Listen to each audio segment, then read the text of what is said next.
Sa mga kapwa ko Pilipino, malinaw na nakasaad sa konstitusyon.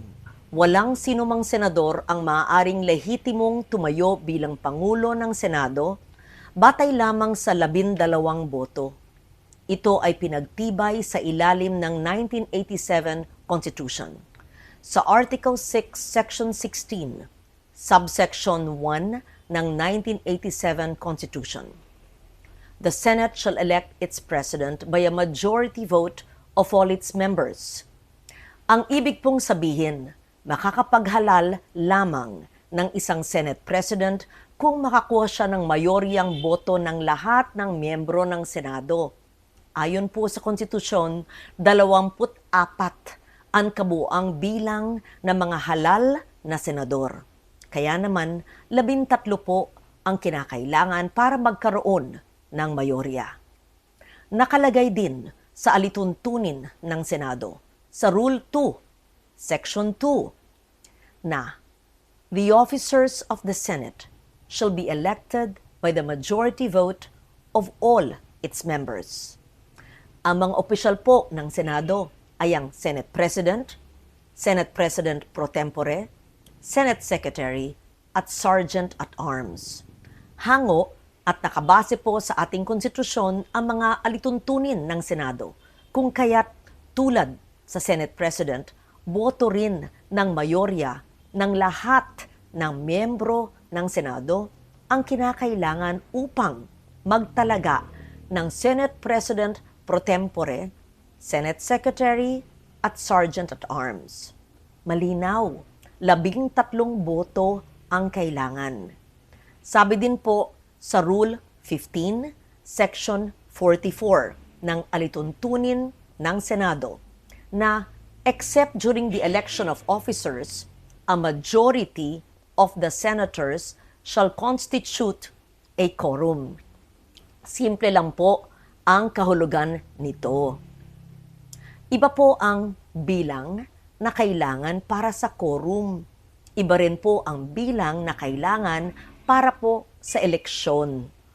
Kapag eleksyon po ng mga opisyal ng Senado, kailangan ang mayoryang boto ng lahat ng miyembro ng Senado upang sila'y mahalal. Kaya naman, sa kabila ng aking paggalang sa aking mga kasamahan, labag sa konstitusyon at alituntunin ng Senado ang nangyaring pagtatalaga ng Senate President pro tempore, Senate Secretary, at Sergeant at Arms dahil 12 senador lamang ang nasa plenaryo na bumoto. Kulang ng 1 boto para masabing mayorya ng lahat ng miyembro ng Senado ang bumoto para sa pagbabago ng liderato. Samantala po, sa chairmanship naman ng mga komite ng Senado, malinaw din ang saligang batas sa ilalim ng Article 6, Section 16, Subsection 2, kung saan sinabi na, a majority of each house shall constitute a quorum to do business. Ibig sabihin po, 13 senador din ang kinakailangan na kabilang sa sesyon ng Senado upang makagawa ng anumang opisyal na gawain o quorum, kung kaya't labag din po sa konstitusyon ang naganap na pagdeklarang bakante at pagtatalaga ng mga chairperson sa mga ilang komite. Madalas pong binabanggit ang mga nasa minorya ang kasong Avellino versus Cuenco upang palabasing lehitimo ang naganap na takeover sa Senado. Pero hindi po maaring gawing shortcut ang Avellino upang pababain ang bilang ng mga senador na kailangan para sa quorum, sa eleksyon, at para magkaroon ng reorganization sa Senado. 1949 pa ang kasong ito at naganap sa ilalim ng 1935 Constitution. Nagbago na ang ating saligang batas, 1987 Constitution na ang sumasaklaw po sa atin. Dito, malinaw na 13 ang kinakailangang boto para maghalal ng Pangulo ng Senado at parehong bilang din ang kinakailangan para sa pagboto ng mga opisyal. Hindi rin bago ang patakarang ito noong pang 1973 Constitution. Malinaw na ring nakasaad na ang Speaker ng National Assembly ay dapat mahalal sa pamamagitan ng mga mayoryang boto ng lahat ng miyembro.